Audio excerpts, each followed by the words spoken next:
In the spring of 1220, hardened Mongol generals, men who had witnessed massacres, burned cities, and battlefields soaked in blood, found themselves stunned by something they had never expected: order.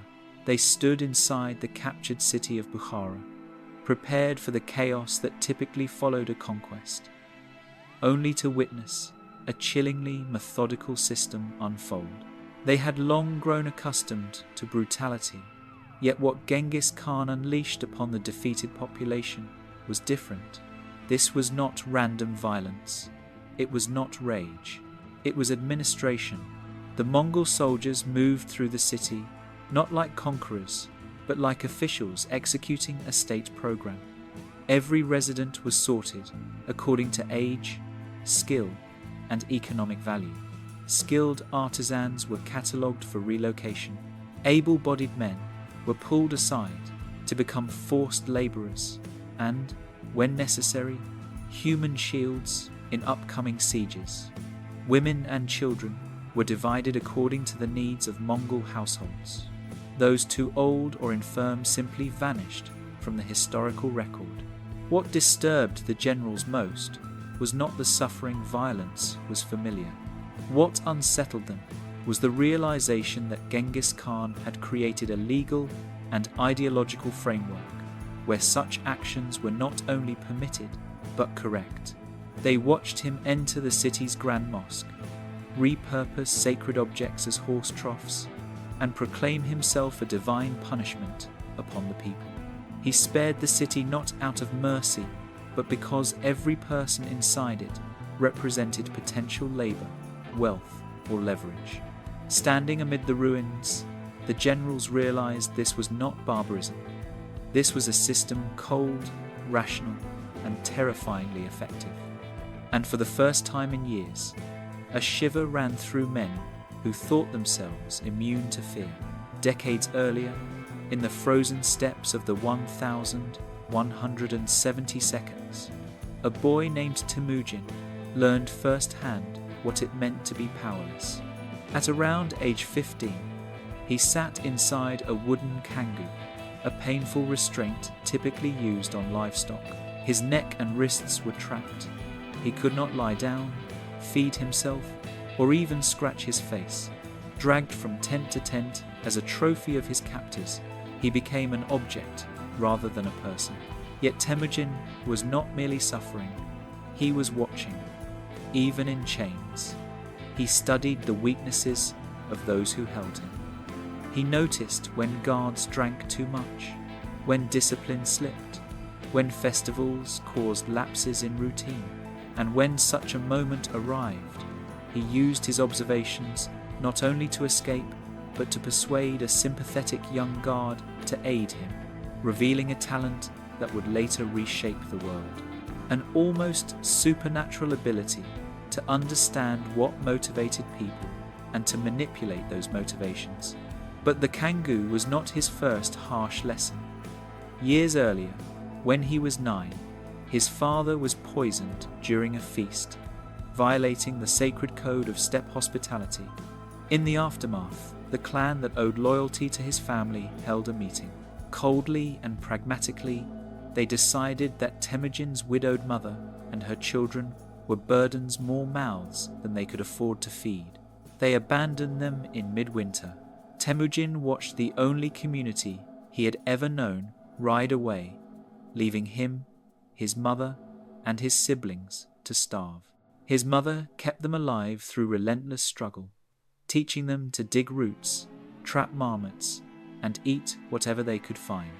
These experiences carved a permanent truth into Temujin's mind. Loyalty meant nothing without power. Kinship could collapse in an instant. Oaths were fragile, and anyone without strength was at the mercy of others. From abandonment and enslavement emerged Temujin's radical vision for society. Traditional Mongol life was structured around clans and tribal allegiances, but Temujin had seen firsthand how easily these ties shattered under hardship. To him, the entire system was flawed. Loyalty based on blood could not be trusted.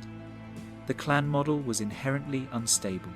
He imagined something unprecedented on the steppe, a system where loyalty was based on law rather than kinship, a system where advancement depended on merit rather than birth, a system where obedience to the leader was absolute and betrayal was impossible, not because people were virtuous, but because the cost of disobedience would be too high to contemplate.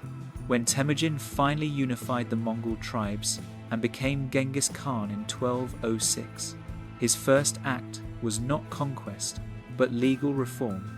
He unveiled the Yassa, a sweeping code that would govern the empire. To outside observers, and even many Mongols, the laws seemed remarkably progressive for the 13th century. They banned bride kidnapping, gave women certain protections, legitimized all children regardless of their mother's status, enforced religious tolerance, and elevated commoners through merit. The Yassa even prohibited the enslavement of Mongols and obligated every Mongol to rescue an enslaved countryman. But these reforms were grounded not in compassion, but calculation. Genghis wanted unity and internal stability so absolute that the army could always project power outward without splintering. Progressive laws strengthened the core of Mongol society, binding its members to him while eliminating internal conflict. Yet beneath this enlightened surface, a darker design took shape. The very laws that protected Mongols created a legal void for everyone else. The line was drawn. Inside the circle were those protected by the Yassa. Outside it were those the empire could exploit without restriction. Although praised for its progressive elements, the Yassa contained deliberate contradictions that revealed Genghis Khan's broader intent. While Mongols could not be enslaved, non-Mongols could be legally, systematically, and profitably. Helping an enslaved Mongol escape was a legal duty. Helping a foreign slave escape was punishable by death. The message was unambiguous. Law existed to define who mattered and who did not. This selective justice extended into every aspect of the empire. Religious tolerance was guaranteed so long as conquered peoples paid taxes and tribute. Women were protected so long as they were Mongol. Meritocracy thrived so long as one was within the privileged class. Genghis also dismantled traditional clan structures entirely. Every Mongol was reorganized into military, administrative units of tens, hundreds, thousands, and tens of thousands. Collective responsibility ensured discipline. If one man deserted, his entire group could face execution. In this new system, loyalty to clan vanished, replaced by loyalty to the unit and ultimately to Genghis himself. Power no longer rested in personal relationships.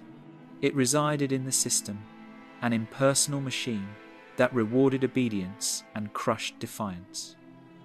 This design allowed the Mongol Empire to function like a unified organism, capable of rapid expansion.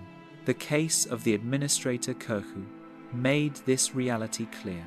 He violated the Yassa by abducting foreign women, but when local tribes killed him in retaliation, Genghis responded not by condemning Kurhu's abuse, but by exterminating the rebels. Kurhu's true crime was not violating the law, but disrupting order. Through such decisions, the generals began to understand that the Yassa was not a moral code. It was an instrument of efficiency. It existed to protect the Mongols and maintain the empire's internal stability, while legitimizing a vast system of exploitation beyond its borders. The conquest of Bukhara revealed the full machinery of Genghis Khan's system. The city, one of the jewels of the Islamic world, surrendered only after its walls were destroyed and its garrison slaughtered. When the Mongols entered, the generals braced themselves for the usual chaos, looting, arson, indiscriminate killing. Instead, they witnessed the most organized and chilling operation they had ever seen. The population was divided into 4 principal categories. The first category consisted of skilled artisans, metal workers, textile weavers, engineers, scholars, and scribes. These individuals were valuable assets. The Mongols recorded their names, catalogued their skills, and transported them across the empire. Many were sent to Karakoram to contribute to the construction of a cosmopolitan capital shaped by the talents of conquered peoples. Their status resembled privileged slavery, protected only so long as they remained useful. The second category included young, strong men who were turned into forced laborers and, more disturbingly, human shields. In future sieges, these men would be driven ahead of Mongol forces to absorb the defenders' arrows or to fill moats with their bodies. The psychological effect on both the enslaved and the defenders of future cities was devastating. Women and children formed the third category. Attractive young women were assigned to Mongol soldiers or sold into slave markets. Others became domestic workers. Children were often taken into Mongol families, not as an act of mercy, but to erase their original identities through assimilation, a process that amounted to cultural annihilation. The final category consisted of the elderly, sick, or those lacking useful skills. History does not record their fates, but the silence speaks volumes. To the generals observing the scene, this was conquest turned into industry. They realized that the empire was not merely expanding territory, it was harvesting populations, transforming humans into economic resources. And once they saw this system in action, they could no longer pretend they were simply warriors. They had become cogs in a vast machine of human exploitation. What began in Bukhara became a template replicated across Central Asia and beyond. Cities such as Samarkand, Nishapur, and eventually Baghdad experienced the same terrifying process: conquest, submission, sorting, relocation, and absorption into the Mongol imperial apparatus. The scale of forced migration was staggering. Scholars estimate that between 1 and 2 million people were relocated across the empire, a logistical feat requiring supply lines, registries, escorts, and administrative coordination unprecedented for the 13th century. A hierarchy among enslaved populations emerged.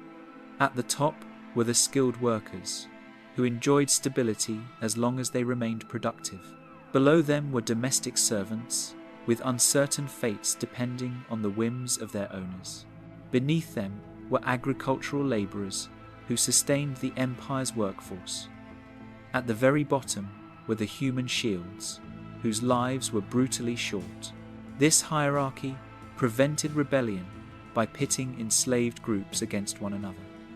No one wanted to fall to a lower tier, so many worked harder or even informed against others. Economically, the system transformed Mongol nobles into extraordinarily wealthy figures.